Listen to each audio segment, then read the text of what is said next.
Welcome everyone to this third and final session on innovations in water and climate. We're really excited to have everyone here, and this session is focused on climate innovations in the rural side of water and climate. We had an excellent excellent session this morning, albeit interrupted by the fire alarm on urban issues, and so this is the rural section of this seminar. We all understand that climate change is expected to have devastating impacts on smallholder farmers, those farmers that cultivate small plots of land with limited resources. This occurs both directly through the impacts of heat, as well as through increased unreliability of changes in precipitation patterns and soil moisture. In effect, what we are going to end up with is some of the most vulnerable communities who were not responsible for creating the problem are going to end up paying the price for it. So in this session, what we really want to understand is what kinds of innovations can we come up with as a community, the global water community, that will address the needs of these most poorest and vulnerable communities. We saw an excellent set of examples, as I said this morning, on the urban side, and we're going to explore a set of innovations on the rural side, looking at policy, looking at governance, looking at financing, technology, as well as digital platforms. What we want to have our discussion focus on, though, is not as much the innovations as, themselves, which are, of course, really inspiring, but some of the design principles around embedding these innovations into systems. So we want to understand design principles that bias for equity, bias for scale, and bias for sustainability and avoiding unintended consequences. So we'll start off with a keynote address by Dr. Inga Jacobs-Mata, who is the country director of IWMI South Africa, and she leads the entire the research and innovation in the southern region of Africa. We will follow that with a set of videos that were submitted by our online abstract presenters, followed by a panel discussion where we will reflect both on the video presentations as well as the experiences of the panelists. We will end with a brief reflection by Ajita Padi from the India Climate Collaborative, one of our co-sponsors for this seminar today, and then conclude looking at across all three of the water and climate seminars and reflecting on common threads around the theme of just transitions. I just wanted to introduce myself. I'm Dr. Veena Srinivasan. I'm the Executive Director of WELL Labs, Water, Environment, Land and Livelihoods. We are a research and innovation lab based in Bangalore. So I'm wearing two hats today, both as the Scientific Program Committee representative for the SIWI seminar, as well as WELL Labs as a co-sponsor for the seminar today, along with India Climate Collaborative. Welcome, everybody, and Inga, over to you.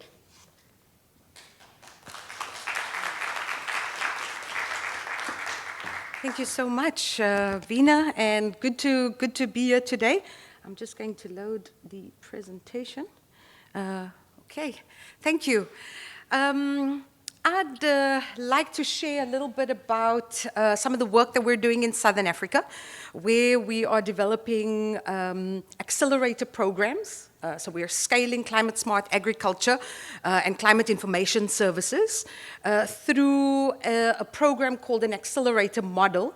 And just sharing with you a little bit of the lessons learned along the way in terms of how this intersects with this sort of just transition, right, that we're talking about in climate-smart agriculture. Now, when we think of rural water management, we're referring to the practices that really balance very entrenched tradition with sustainability as well as innovation. Veena outlined that really well in the introduction. But we also have to consider the unique challenges, strengths, struggles that rural communities have when managing their water resources. And so how does justice, or these kind of just transitions, matter, and why do they matter in this context? Well, in the work that we do at IWMI, we really believe that climate-smart agriculture isn't just about technology, right, or about a technique. an agronomic practice. It's about people at the end of the day.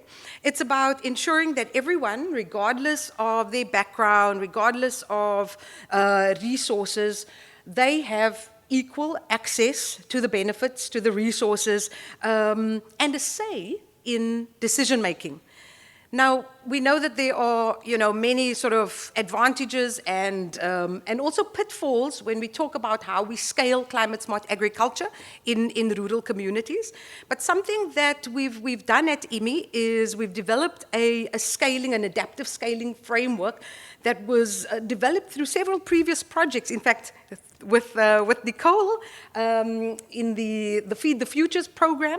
And really the essence of this scaling framework is essentially it's about how we acknowledge the complexity of the scaling, the ecosystem in which we are operating when we talk about scaling type innovations. It rests on these three principles at the end of the day. The first is really about how we co-design, how we test, and make best fit innovation bundles. So it's not just about one innovation. We know that there's a lot more sustainable outcomes if we bundle our climate-smart agriculture innovations, and we co-design it with communities, with agribusinesses. That's our first sort of pillar, if you will. The second pillar is really about reaching, so ensuring that these best fit innovation bundles are able to reach stakeholders at different scales. So, when we think about scaling, it's not just about scaling out, reaching many farmers. It's also about how we are working with policymakers to make sure that, an enabling environment is in place. It's also about working with finance institutions to make sure that there's inclusive finance options for people that take up these innovations. And then the third is what we call acceleration, which is now really about sort of envisaging and enabling investments in these areas, in these bundles of innovations. We also have a very strong focus around the agribusiness ecosystem, the work that we do. We believe in a way we always say, SMEs, small, medium enterprises, they are the glue that link the farm to the market. Now, we can have a debate about, does this really benefit the poorest of the poor? Vina, you mentioned that. This scaling model is really for small, medium enterprises and how they are able to reach vulnerable communities. Right? So very much of this sort of focus on the agribusiness ecosystem. I thought I'd just mention that up front. But so just coming back to share a practical example. So we have a project in Zambia. It's called ICRA, which stands, it's a long acronym, Accelerating Impacts of CGIAR's Climate Research in Africa. And the whole idea is for how we work with these agri-SMEs. So we provide a call for applications and a scaling grant to agribusinesses. And then the component where we come in is then we help to scale these innovations with our agribusiness partnerships and provide technical assistance. It's very much sort of evidence-based technical assistance in a range of issue areas, from investment readiness support to impact measurement indicators, whatever the needs are of that particular partnership. We also talk about, we bundle innovations and we're bundling partners. So we realize that the partner model is really the best way to scale and to sort of help deal with all these complex realities on the ground. So this example of ICRA is providing scaling grants to these bundles of partners. We give $50,000 per partnership, but the ask is quite ambitious in that these partnerships have to reach 75,000 farmers with their innovation. So if you think about it, it's less than $1 a farmer. It's very sort of ambitious, and that's why the partnership model and the scaling strategy is so important. So on the bottom of the screen there, I don't have, okay, we have these, we co-designed these bundles with partners in Zambia. The first one was, for example, thank you so much. The first one was solar irrigation coupled with microfinance and a digital marketing platform. So there's basically, this was a group of partners that were selected. There's 3 partners, 3 agri-SMEs in that partnership, and they work together. The solar pump provider helps, offers different pump solutions. The digital platform helps to share that information as well as other information around market pricing, around climate information to farmers. And then you have the MFI, the microfinance institution, providing different types of products to farmers. That's just one example. The second one is, for instance, integrated agriculture and aquaculture. So that's all about providing sort of nutritious ponds, fingerlings in the whole aquaculture value chain. And there's about 5 partners working also sort of in this partnership model to reach scale. Third one is about the seed system in Zambia. So it's about how do we provide good quality, certified, drought-tolerant seed varieties in different value chains, coupled with insurance, coupled with agronomic practices. You get what I'm saying? So it's sort of all different types of bundles of innovations being scaled by bundles of partners. And we've ran this program. We were really happy with the outcome. There were 14 of these agribusinesses that we worked with in Zambia, and they've reached over 360,000 farmers in that 2-year frame.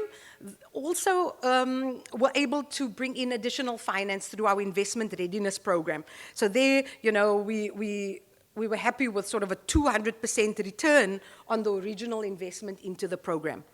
But we realized that it's not enough to only work on the agribusinesses, right, the SMEs. We needed to also look at how do we support the pipeline, and I think here's where we come to the whole essence of this session, which is about the enabling environment. So we created a sort of a complementary program called Innovation and Internship Grant Program, where we focus on strengthening the pipeline, right? Working with universities, helping to place students in these SMEs. We worked on curriculum development with universities. Surprisingly, many university agriculture departments still have very traditional curricula. So they don't focus on climate-smart agriculture. They don't focus on climate information services. And this is the need on the ground. So that was how we sort of worked with universities. I can go on and on about that, but time is of the essence. So I wanted to just mention a third aspect, which was once we've developed these bundles that were co-created with stakeholders, how do you get to share this message a little bit further? And so there we partnered with a television show. Some of you who work in Kenya might know Shamba Shape Up. They're a reality show for farm improvement. And they have expanded with our help into Zambia, where we profiled the work of these agri-SMEs on the first season. And you can just see some of the results there. I just want to show you a little clip of what it looks like. Okay, don't worry about the sound. But this is, they've reached about 650,000 farmers in this first season already. I mean, they also look at a kind of, extended projected reach. If you think of that, it's not only one person watching a television show, right? You often watch in a family setup. So this is something that we're using also as a way to get this kind of bundles of climate-smart agriculture, climate information services, a little bit more accessible to many more people. And we can talk a little bit about that in the end. So just to conclude, I think what Vina spoke about, what are these design principles for scaling, for sustainability, for equity? I think for us, the lessons that we are learning as we go with these accelerator programs is really, one, there's no silver bullet for scaling.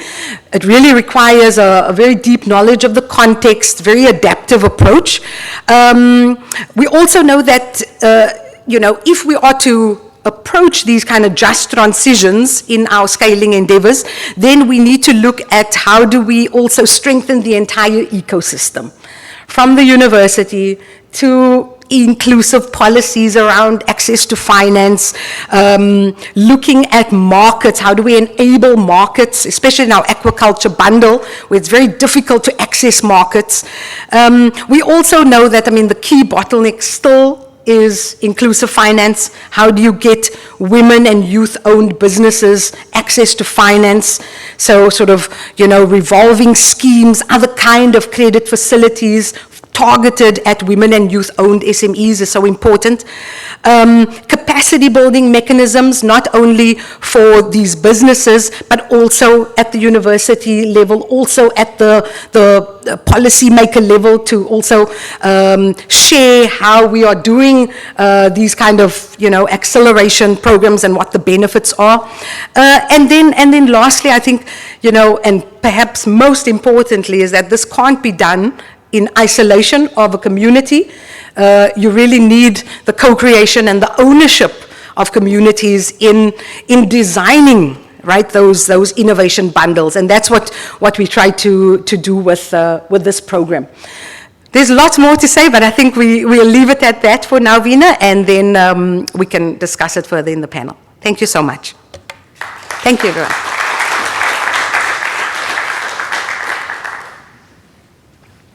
Thank you, Inga, for that very energetic, as always, energetic and inspiring talk.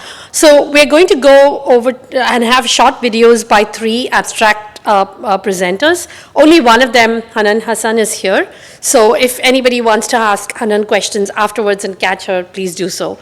And the other 2 abstract presenters are going to be online. All right. Oops. Sorry.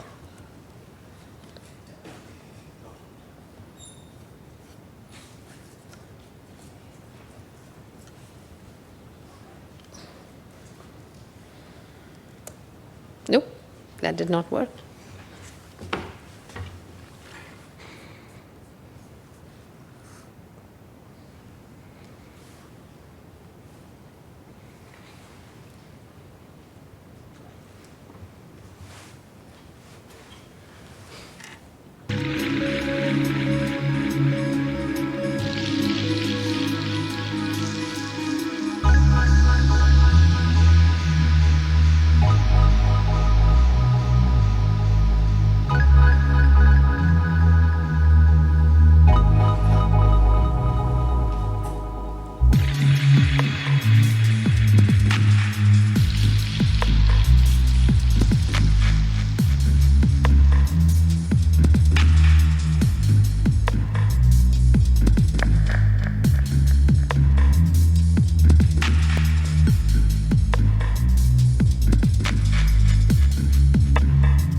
Unlike parts of India, face a unique problem.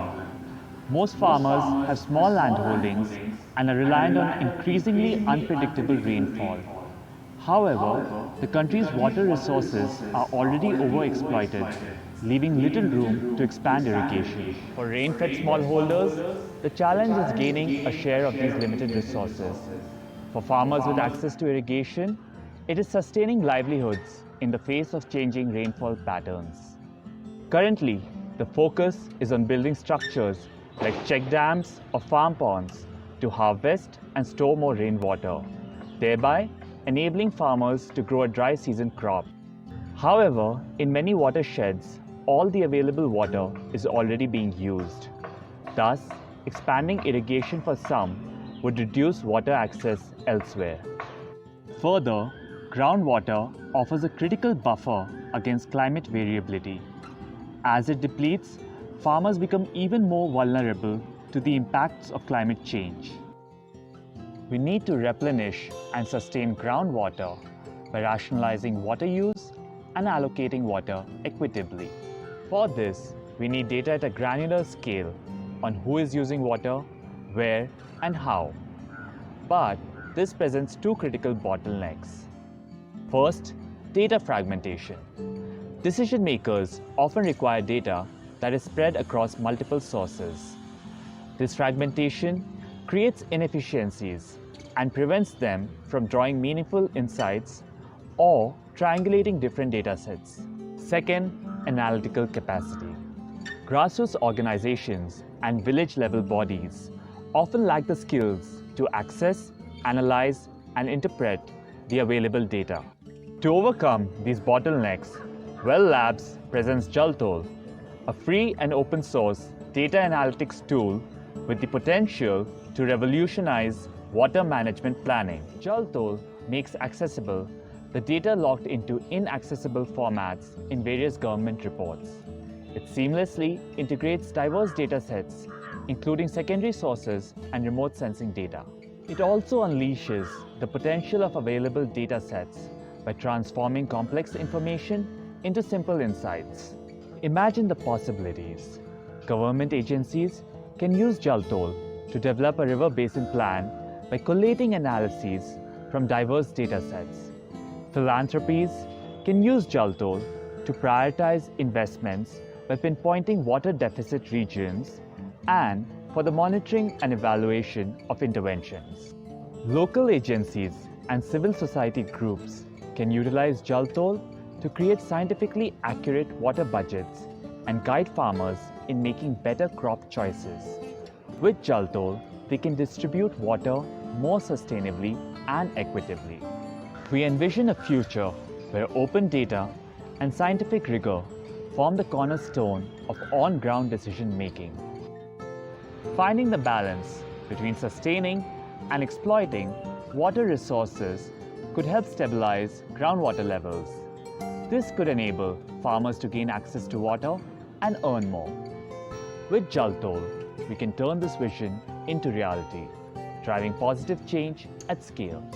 Join us in paving the way to revolutionize water security in rural India.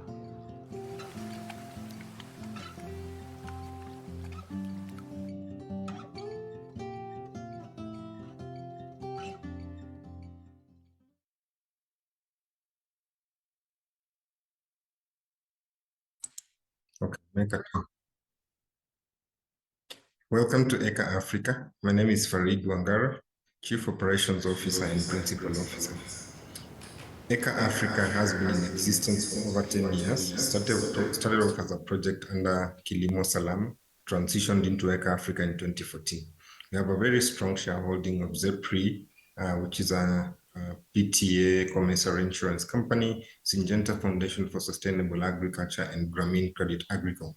ECA aims to use innovation and technology to radically enhance the livelihood of smallholder farmers in Africa. We have a regional presence in 5 countries, but operating in 15 other countries, working largely with smallholder farmers. We use innovation and technology to ensure smallholder farmers against climatic risks. Our basic interest is to ensure that agriculture insurance is affordable to smallholder farmers by using various technological advancements to bring that down. We've insured over 3 million farmers, and last year alone working with over 300 farmers and hoping to double that in the coming year. We are not an insurance company, but an insurance intermediary working with the demand and supply side. On the demand side, we work with local insurers and reinsurers in terms of product development, stakeholder coordination, technical support, risk monitoring, product improvement. And on the supply side, we work with various farmer aggregators, which would include organizations like financial institutions, developmental organizations. But beyond that, we work with smallholder farmers in terms of integrated risk management. Over the years, we've developed various insurance products that resonate to climate change and basically advancing farmers' way of looking at insurance. We've developed what we call a soil moisture index that is able to sort of use of satellite data to just measure the soil contents for farmers in the soils for different areas for farmers, thereby offering very accurate way of offering agriculture insurance. We've also developed what we call picture-based insurance, where farmers are able to self-insure, take photos of how their crops are progressing, but beyond just the taking photos, farmers are able to get farm advisories.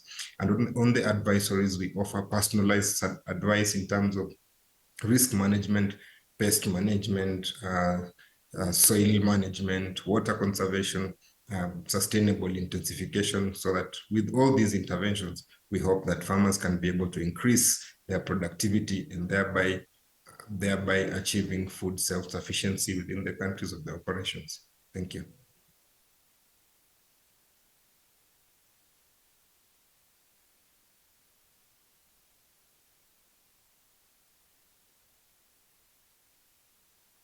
Questions for this after the panel discussion. So I will also ask Anand to come up here after the panel discussion. But if you have questions, please hold them for just a few more minutes.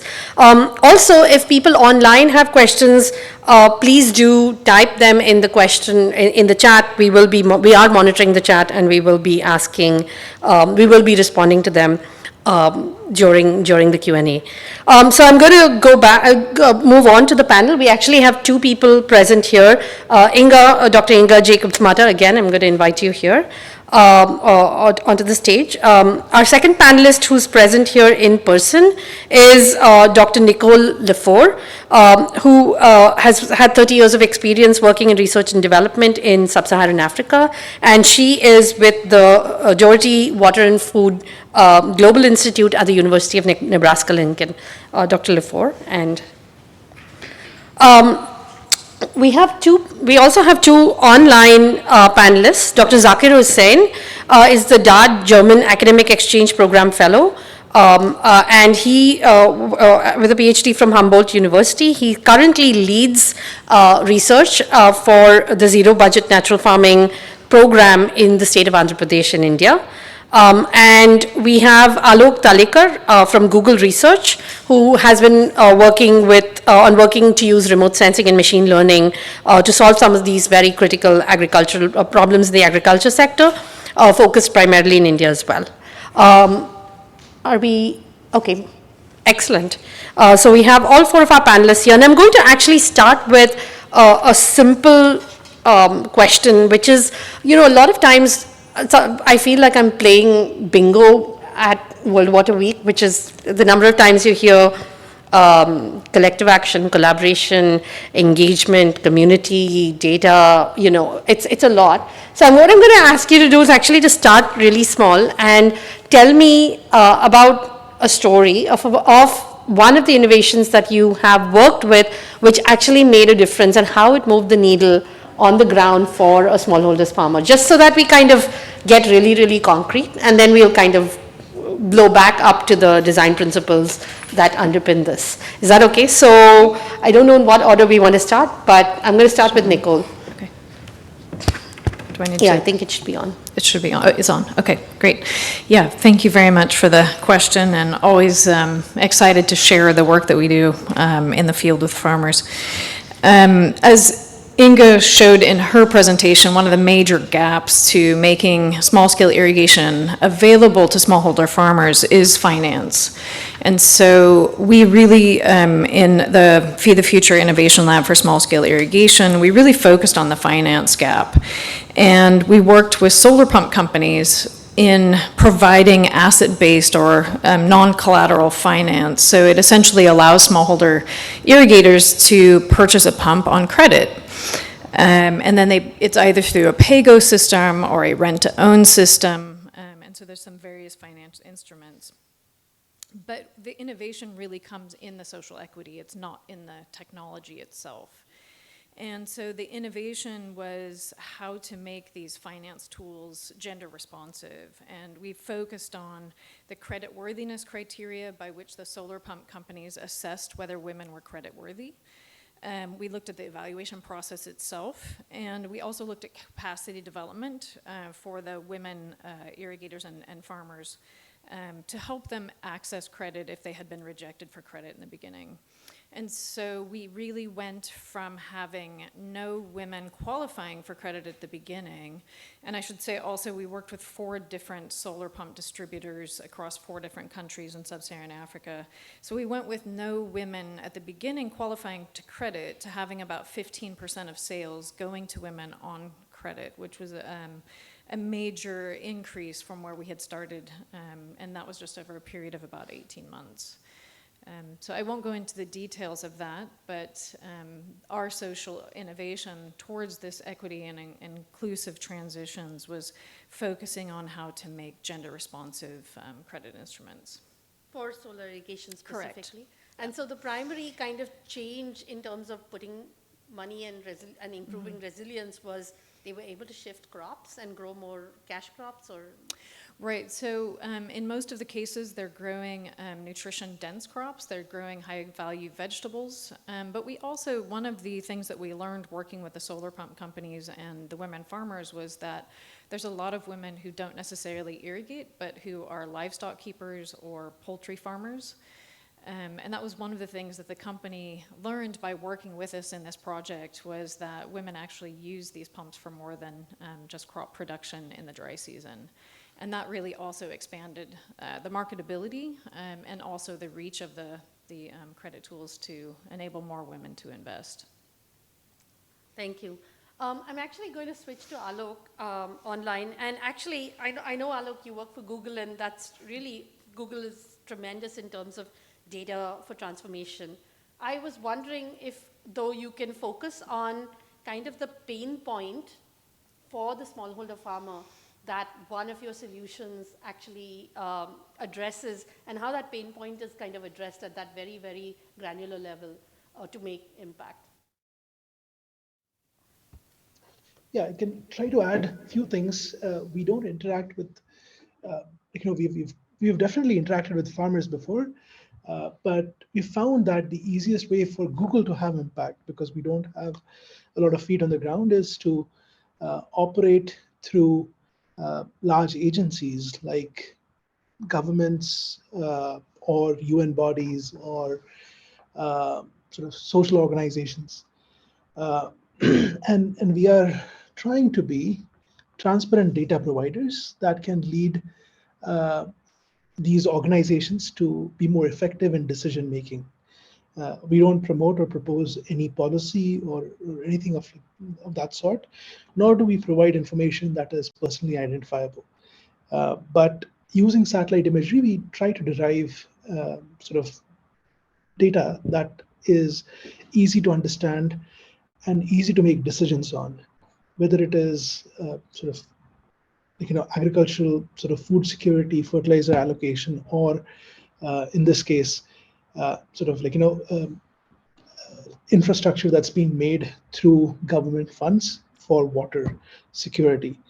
And over time, we are seeing that for countries that are cash strapped, like India and other countries in the global south, I think remote sensing based solutions are probably going to be the only really scalable solutions. And I think sort of we aim to ride on the back of the digital stack that has been quite successful in India, and helping the government sort of digitize sectors like agriculture and support smallholder farmers to get equitable access to resources. Because if you can handle remote sensing for smallholder fields and water bodies like wells and farm ponds that have been mentioned before, I think it can be a great equalizer, which I think, like, distribution of resources through other means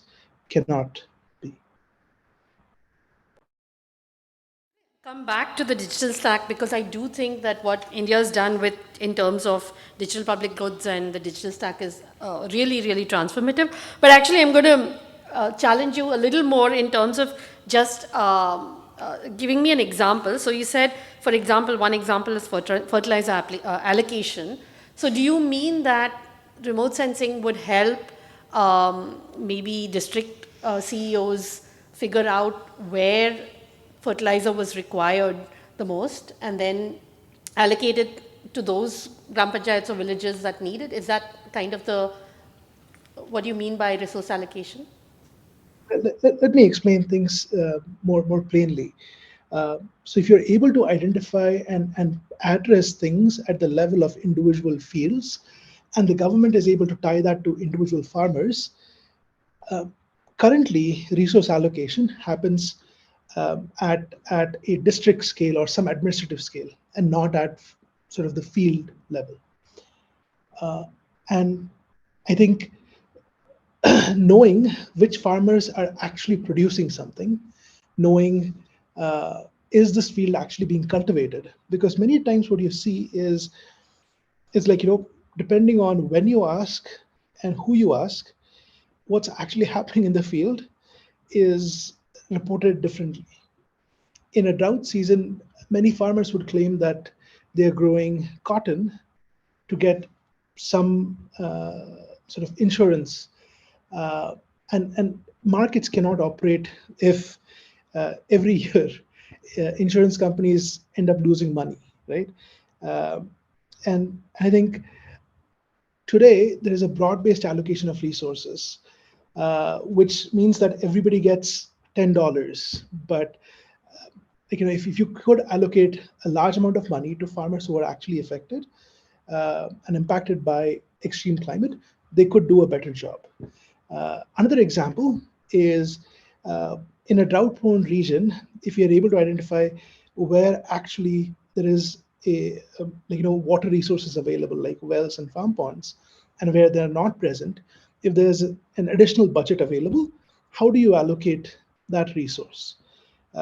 And are you ensuring that smallholder farmers have equal access to resources surrounding them? Another example is, are there sufficient sort of cold storage locations or appropriate processing locations for the crops that are being grown in a region? Another example is, can you sort of provide... Does that it actually works. Thank you very much. That was very, very valuable. I just want to make sure that we were getting really specific. So thank you, Alok. Inga, do you want to go next? And then I'll go back to Dr. Hussain online. Yes, well, I mean, I shared the Zambia example of our accelerator program, but maybe one other that we are working at a more regional level through something called our food systems accelerator, in a similar way that we work on this kind of bundling of innovations. East and Southern Africa, I'm not sure how many know, but it's a very maize-based region. Although not only, while maize is not the only contributor to malnutrition, we do have very low, high malnutrition levels in the region. Maize is also very vulnerable to pests and diseases like fall armyworm, climate change, and it also leads to degraded land as well. So something that we're doing in the region, in sort of 12 countries in East and Southern Africa, is to look at how do we diversify? how do we diversify from maize-based systems, but also then how do we intensify those systems so that, you know, there's not such a huge environmental impact and that communities are not left worse off if we diversify. So some of the things that we're working on there, again, in this, I'm really a sort of a strong supporter of these kind of innovation bundling, is through mechanization coupled with what Nicole was talking about, small-scale irrigation, but sort of experimenting with these service provider models. And that, I think, when you couple mechanization with irrigation, whether it's now solar or, you know, some other kind of drip irrigation, and conservation agriculture, and a finance solution, then I think you have something more sustainable. I just wanted to also respond to Alok's point, because we also really bring in a lot of digital agriculture now into these bundles. But then the question is, how do you then work with, how do you ensure access for illiterate farmers or farmers without a cell phone? And that's also something, you know, that we try to include in our process. So it's working through lead farmer arrangements, working through farmer associations, even through theater. We even partner with, you know, community-based theater, just to ensure that these kind of innovations also can reach the most vulnerable. Yeah, So I think these are excellent points, because I think what we sort of heard, you know, so far as digital can scale really quickly, can also scale really wrong if you don't get those things at the local level really well. And I know, Nicole, you've talked about it. But sometimes I wonder whether we are setting farmers up for failure, because we're investing all of these in challenges and so on, but it feels like the game's rigged against them, because the large subsidies and so on are kind of flowing, at least in countries like India, it's an input subsidy policy, which means it goes to, you know, big fertilizer seed companies, which smallholder farmers don't actually get a share of that because it's rigged.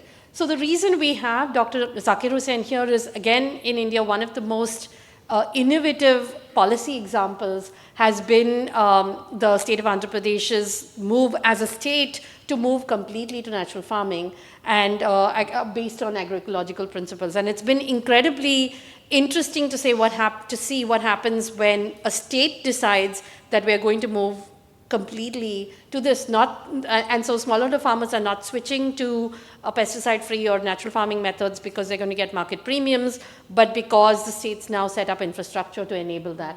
Dr. Hussain, can you comment a little bit on how that experiment has kind of actually helped smallholder farmers in the state? And I know you lead research there as well. Yeah, thank you.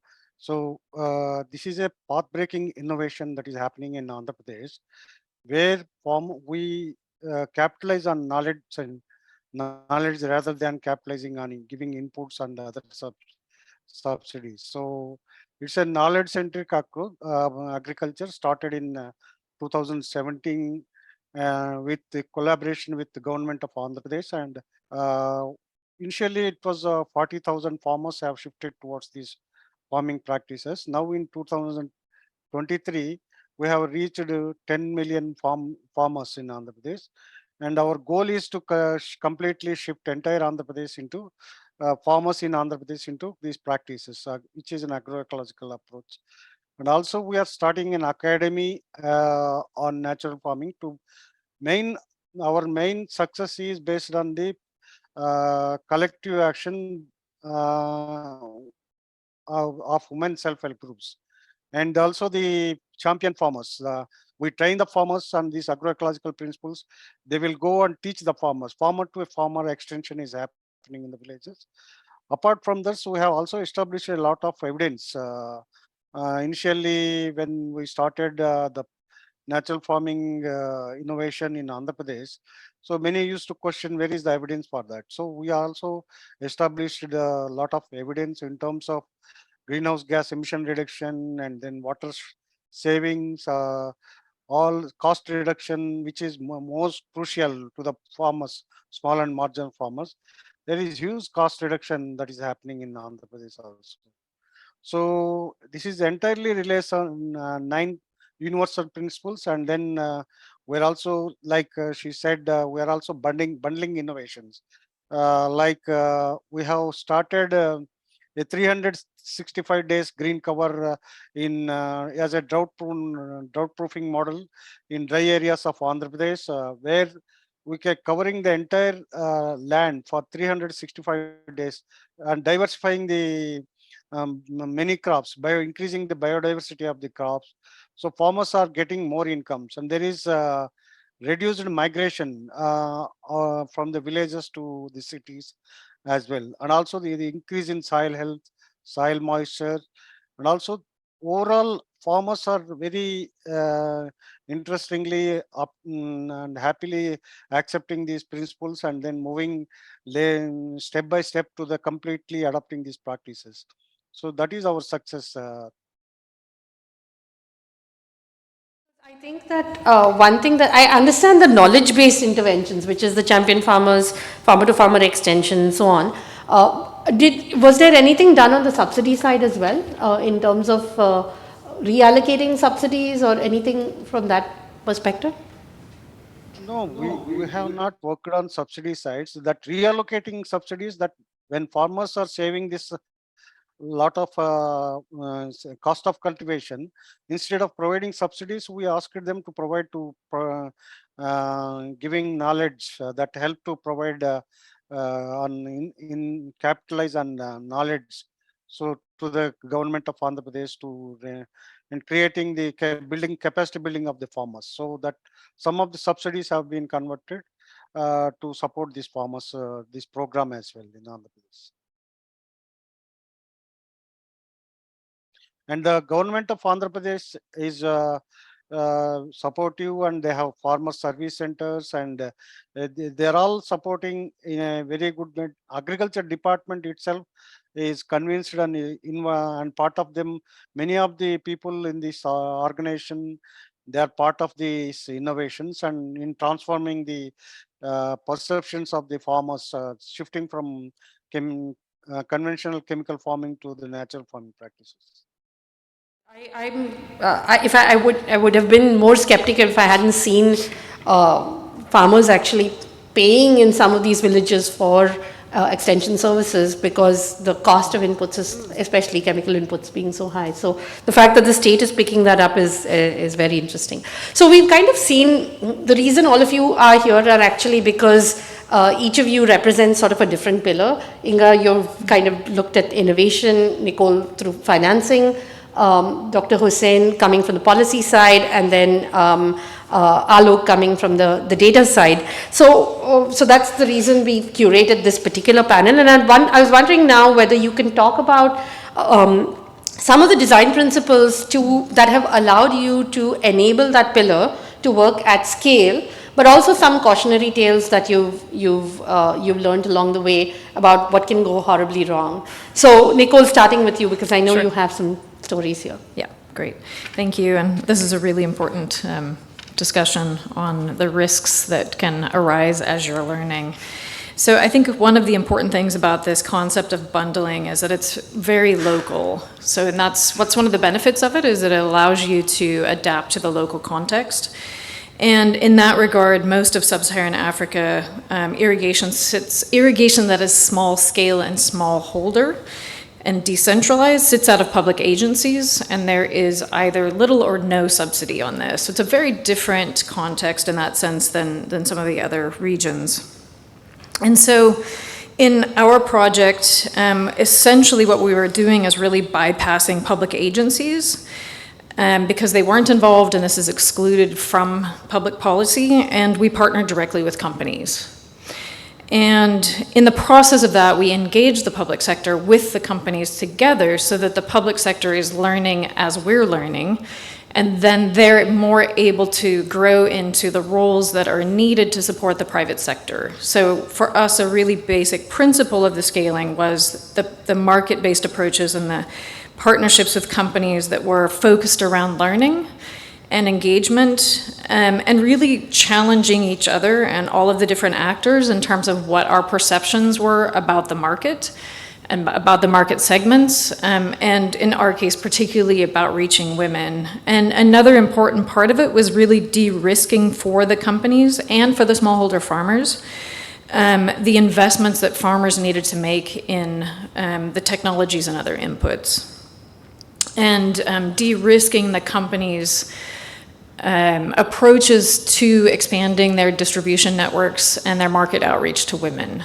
And that was really important for the companies because otherwise they're going to go for the most high-income farmers.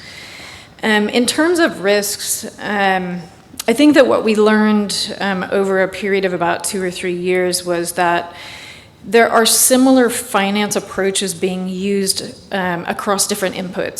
So maybe for the seed, maybe for mechanization services, maybe even for insurance and other elements. And we are each looking at our own interventions and what the impact of those are and what the risks are to those farmers. But we're not looking at them holistically. We're not looking at them together.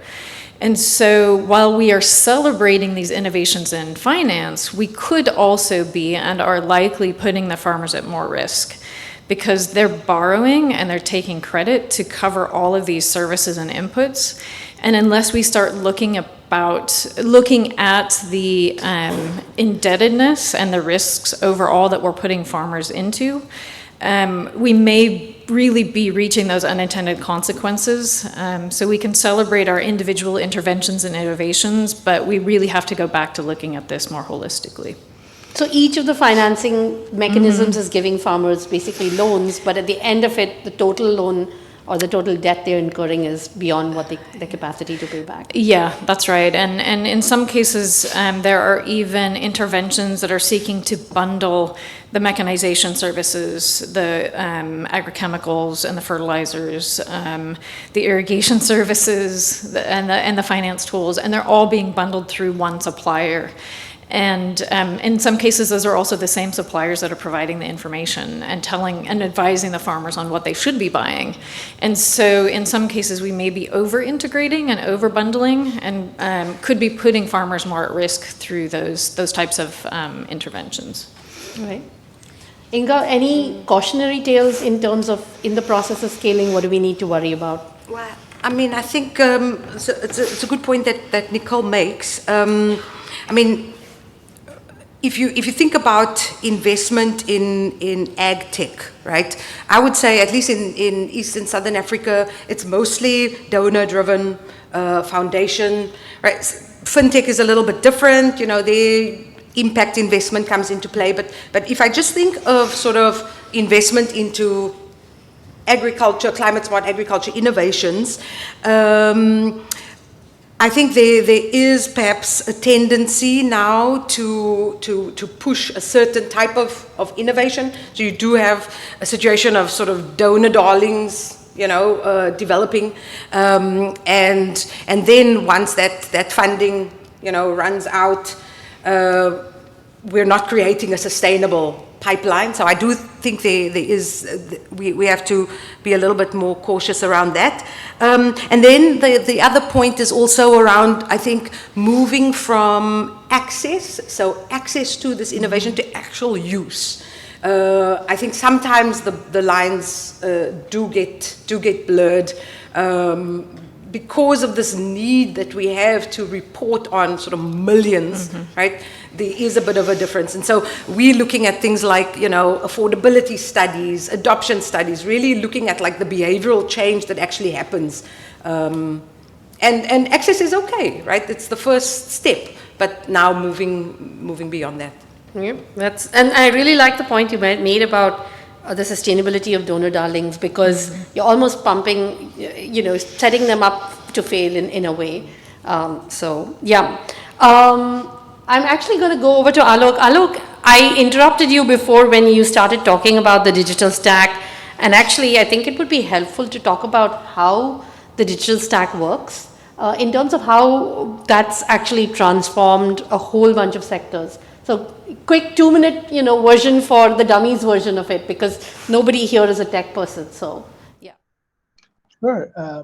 So I think this is kind of revolutionary for almost anywhere else in the world. and the government has been really successful at this, more than anybody expected in their wildest dreams. The backing of this goes almost over a decade, or more than a decade now, which is based on a biometric-based identity platform.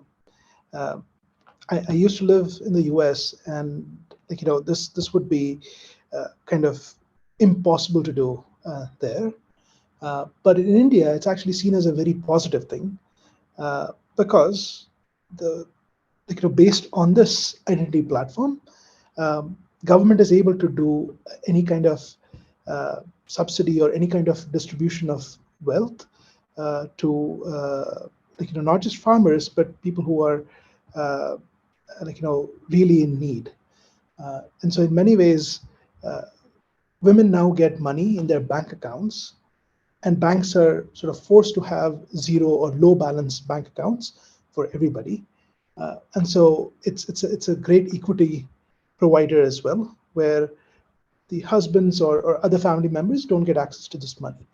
Uh, Similarly, I think there has been a transformation based on this identity platform, which is creating a payments platform where there is peer-to-peer transactions, that is instantaneous delivery of money from one account to the other account, which is through primarily uh, a coalition of banks running this, managed by RBI, which is the national regulator for finances. And basically, uh, this is Visa, Master, any other technology. They're either wallets or they are through some system which has like a many days of delay between transactions being fully fulfilled. You may pay for something when you go to a store today, but the money actually reaches the merchant 3 days later. Whereas in India, using this payment stack, which is called UPI, there is instantaneous delivery from one bank account to another bank account. And for a low trust society like India, this is amazing because the money is actually in your bank. It's not through some third party vendor or some other large faceless organization.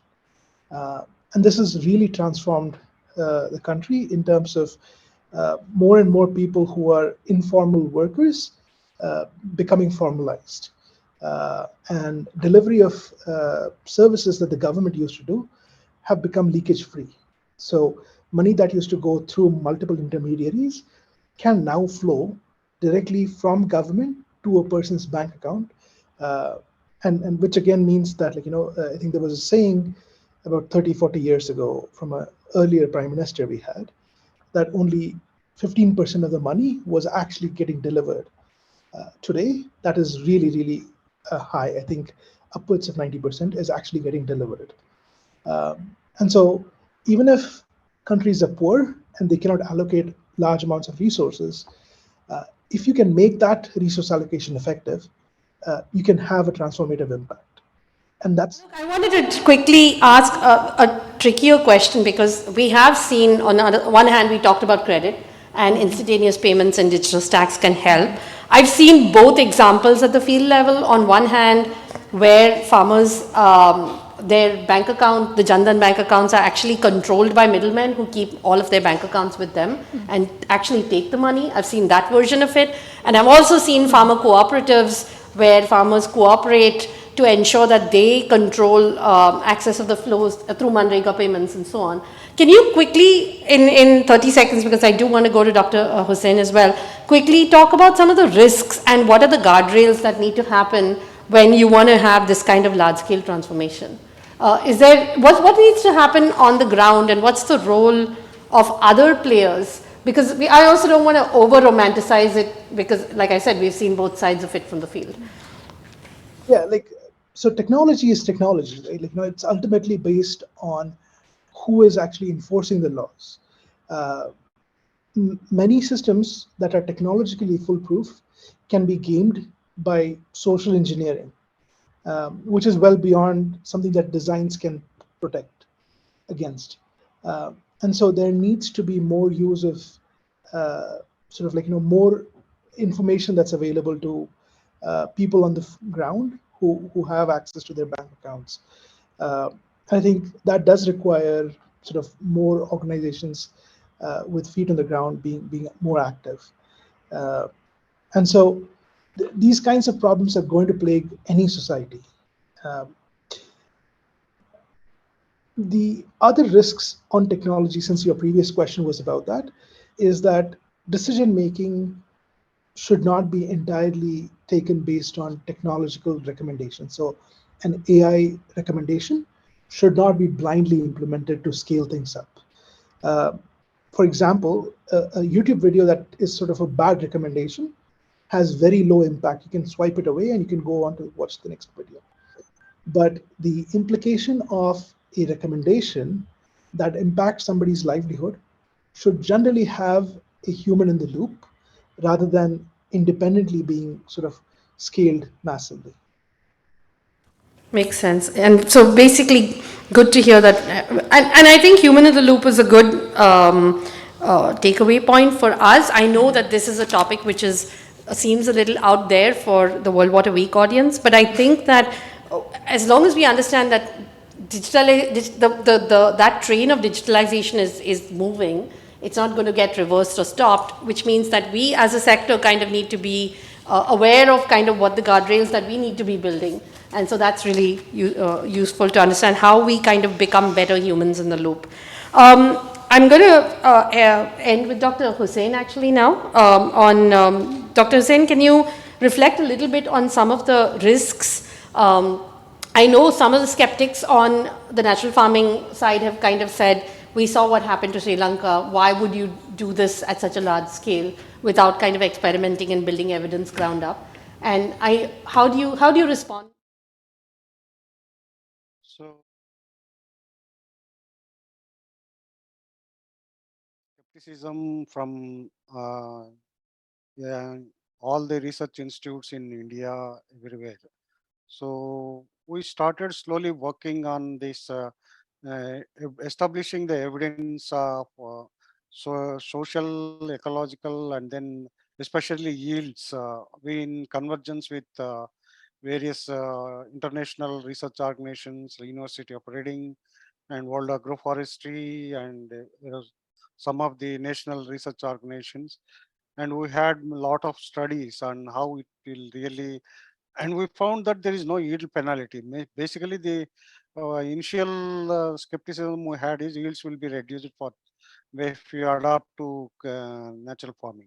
So in many studies, we found that we are tracking the yields from last 4 years. There is no yield penalty if you shift to the natural farming practices. Apart from that, there is additional bonus of climate resilience and then water reduction. And also the what we have tried is when you shift from monocropping system to multiple cropping system for 365 days a year, all the problems in the crop production we can be minimized because that's a coping strategy where we have observed. And the thing is, looking at all these positive results, there is 60 to 80% reduction in greenhouse gas emission, and also the incomes are increasing from year by year from where farmers have adopted. And more farmers are joining into the force of champion farmers. So that we need to build the capacities, and it is a sort of de-skilling and skilling of the farmers, and then they will be used as champions to invest on the knowledge transformation.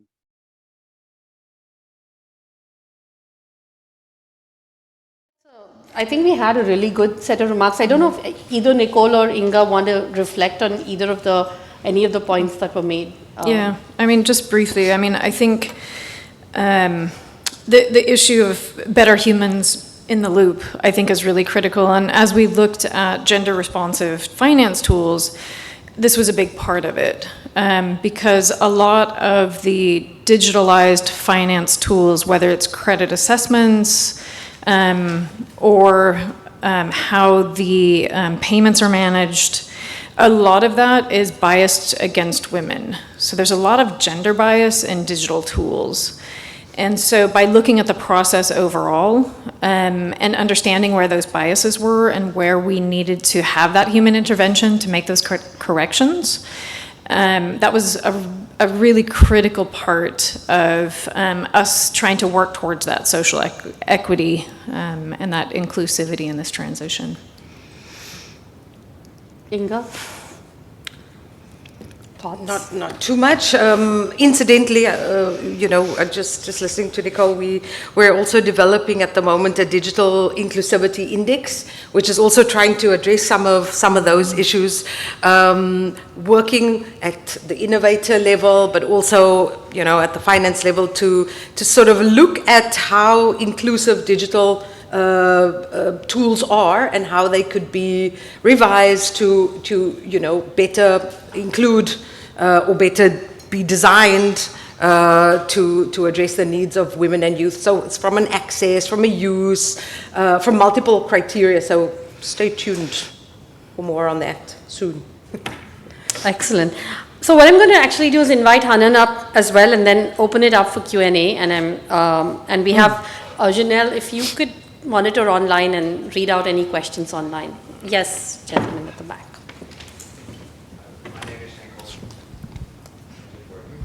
Hello, yeah, my name is Henk from Meta, and we work with smart centers groups, which is training centers on low-cost water technologies. My question is, have you thought of, because financing is the big issue, have you thought of cooperation with the wash sector? You know, many of the small farmers live in areas where there's no basic service, so no good water source without 30 minutes walking from the home. Now, for instance, in Zambia, there's examples that farm wells deliver water to 40 people around them. And if you subsidize these farm wells, you have the SDG 6 one, but you also have water for irrigation, small-scale irrigation, and you have gender, etc. So the question again is, have you thought of cooperation with the wash sector for subsidies for farm wells and so reach SDG 6? Thank you. Do you want me I to? think, Inga, that's all. Okay, should we take a couple more? Yeah. Any more questions? Are there questions online? No. Okay, you want to? Okay. Well, I think we could do more, certainly, and we have a meeting, you and I, tomorrow, on that. But I think where we have seen the alignment is around, in fact, learning from the wash sector how to implement multiple use water services, right, and how that can be included into climate smart agriculture innovation implementation. Still very siloed, I would say. We don't do enough collaboration there, but IWMI's actually been working on multiple use systems for at least 20 absolutely, years. absolutely. I think so the principles are the same, but not with without traction, I think. Yeah. Yeah, and I'll come in on that. I know there's at least one case in Senegal where they were looking at irrigation service provision. There's a lot of, some of this comes back to the water, energy, food nexus. And across these sectors, we're really learning from each other, and we've learned a lot from the energy sector in terms of service provision and finance tools. And we're now looking at more on the wash side. So there's a case in Senegal where there was a wash service provider, so essentially water supply to rural areas, and there's a small intervention or investment that is de-risking them to figure out how to build on that water distribution center for wash through irrigation service provision. And that's the only case I know formally where there has been a very deliberate intervention and business model design to go from wash service provision and supply to irrigation service provision. So it's something that we're definitely looking at, and we're looking at these few cases to see where it's complementary and where the distribution networks overlap or don't. I think it's also this. I know that IWMI has more examples. I know there are examples in Nepal, for example, which is where it was done deliberately. But I think one of the flip side of that is also to ask if in some of these places, if it's not done, are there unintended consequences? Because people are going to use water for what they want anyway. If they have goats, they're not going to let their goats die or whatever. So if that's the only source of water that comes into the village, they're going to do their kitchen garden or their goats or whatever else. And so if the system isn't designed, the wash system isn't designed for multiple uses, there are consequences as well. And Yeah. the literature on this is surprisingly Small. small. Yeah. Yeah, and I would say also one of the important things to remember is in sub-Saharan Africa, a lot of the smallholder irrigation is actually groundwater, it's not surface water. Surface water is really important to the large schemes, but the household or decentralized self-supply irrigation is mostly groundwater. And so some of the risks that we're looking at in terms of the multiple use is agrochemical pollution, and what risk that puts the household at. So if it's not designed intentionally and there's no systems for filtering water or monitoring water, or in a lot of cases, no guidelines at all on agrochemical use. So there's that's that flip side for the risk. Yeah. Yeah. Yes, please. What's the common when it comes to irrigation versus, for instance, stock watering and wash systems? Irrigation is using a lot of water.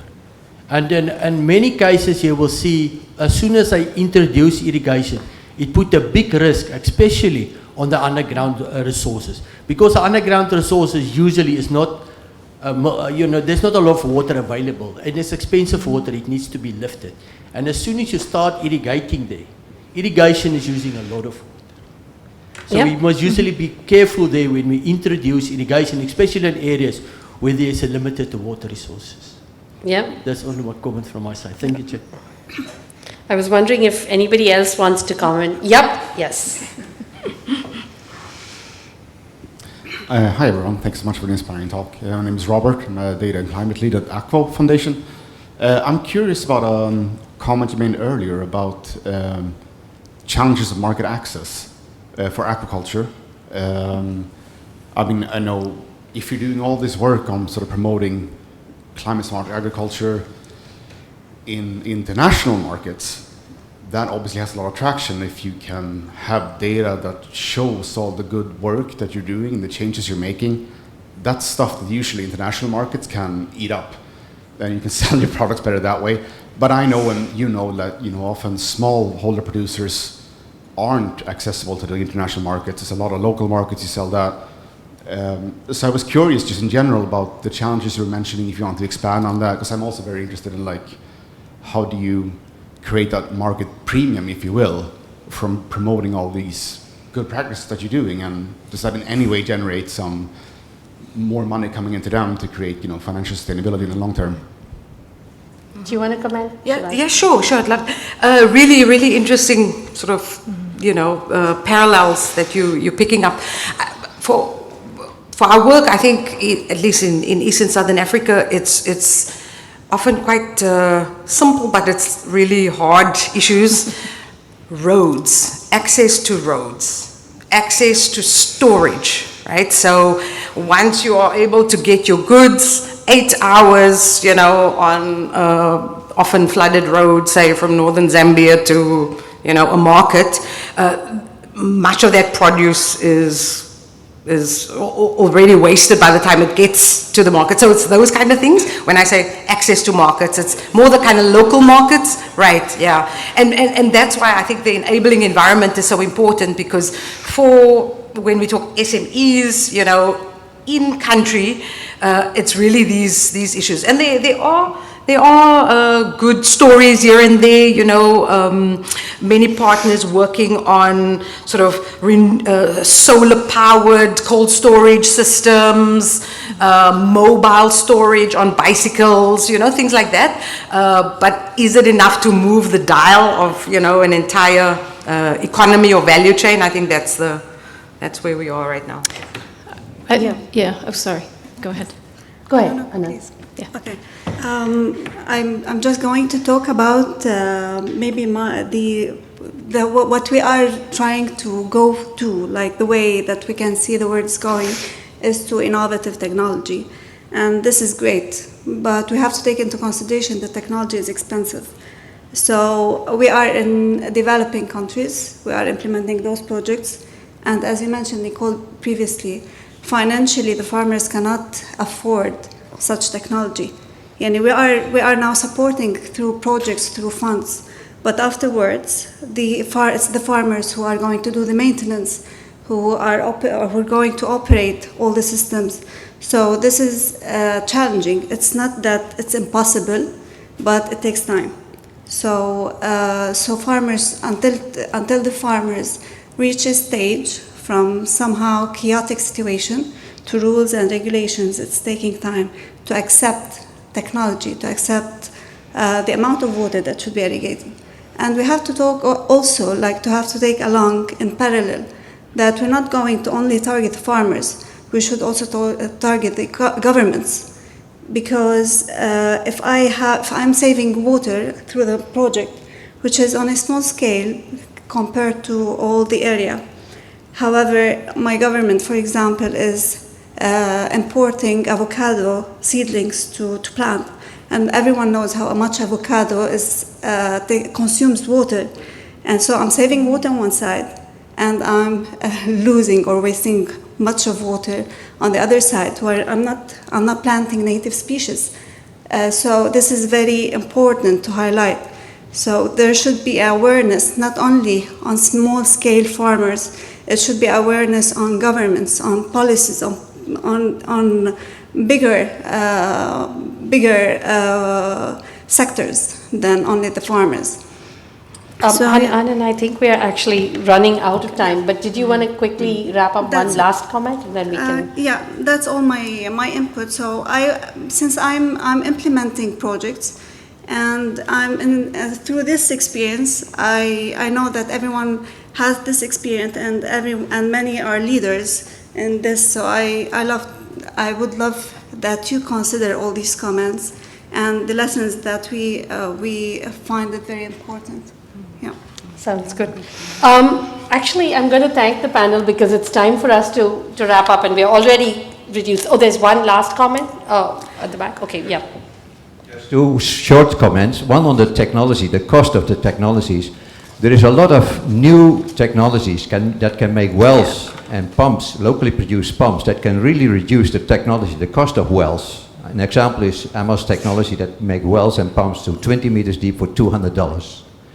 The next one is the observation on depleting groundwater if we start to use groundwater irrigation. There is a recent report of the World Bank that indicates, indeed, there is a risk. But if we combine rainwater harvesting, so make sure that all the rain goes into the ground, and you combine that with low-cost wells, small wells, there is no problem with depletion. Thank you. Thank you. Thank you very much to the panel as well as to the two online panelists. It's really been a pleasure having you. I think the next, we're actually going just have a few minutes left, but I'm going to see if we can get Ajita Padi, who is the session sponsor from India Climate Collaborative. Ajita, I don't know if you're online. What we were really hoping for is, this was a session on water and climate. I realized that we covered a very, very wide range from innovation to markets to technology. And part of the reason is from what Inga also, one of the themes is, if you really want this to work for smallholder farmers, you kind of can't pull out one strand. You kind of do need to look at it in a holistic manner. Fine, I think Ajita is not available online. So I think we're actually going to end up with the two other session conveners, the two Amandas, first the Amanda and Amanda. Yes. So this was the finale of 3 water and climate sessions. The first one was Amanda from Human Rights to Water, the Human Right to Water, and then the other Amanda from WRI, who respectively, Amanda kind of started off the 3 sessions with the online webinar, kind of laying out principles for a just transition. And then this morning, we had the session on cities and water and climate in urban areas. So we were going to wrap up with just one reflection from each of you of what your key takeaway from across the 3 sessions was. So do you want to start? Yeah, sure, I can start.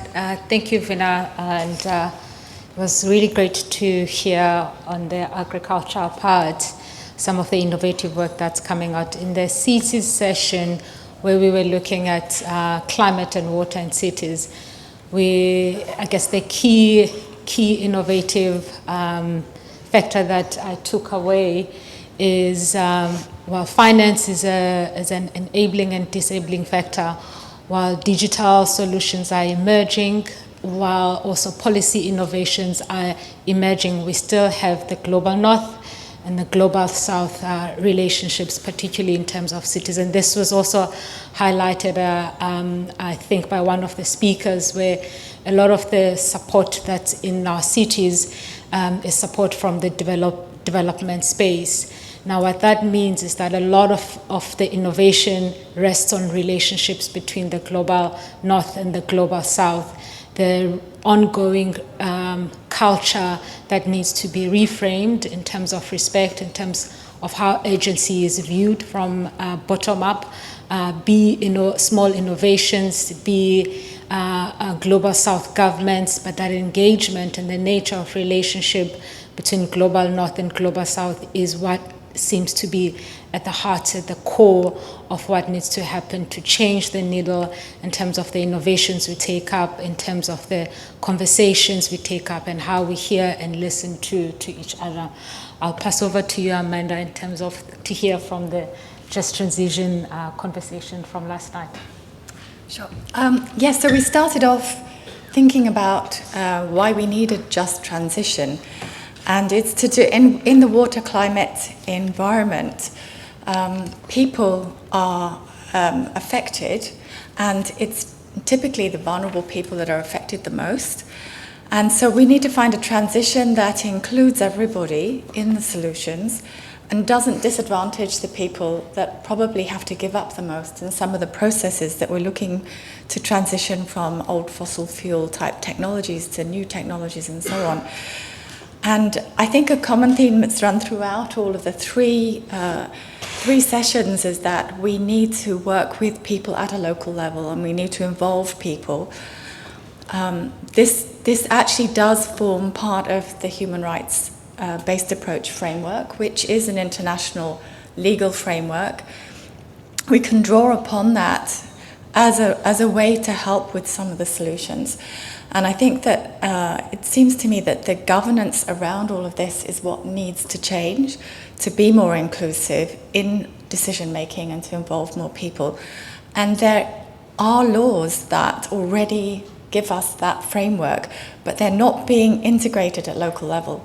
They come in at the national level, and they might or might not be included at that level, and then they're not integrated down to the decision-making community level that we really need. And those are some of the solutions we need to think about to actually scale some of the solutions, like some of the innovations in the city presentations, where lots of small solutions that can work at local level, but there's very little way to scale them unless you can change the governance around the policies, the regulations, and integrate a more human rights-based approach across the whole system. Wonderful. I'm going to just end with two thoughts from me. The two takeaways I heard: bundling from Inga, which I really liked. I really liked Nicole's points around changing criteria so that it goes to the right people. And then what I got from the policy, of course, and that policy can impact at scale, but the idea of human in the loop, because what we are going to see is we're talking about water and climate in a world where human societies are rapidly changing, both with technology and AI, and how we remain human and actually keep making that work at the scales that we work at, I think is really important. So that was a key takeaway for me. But thank you very much, and thank you to all of the audience. I know we're way over time today. Thank you so much.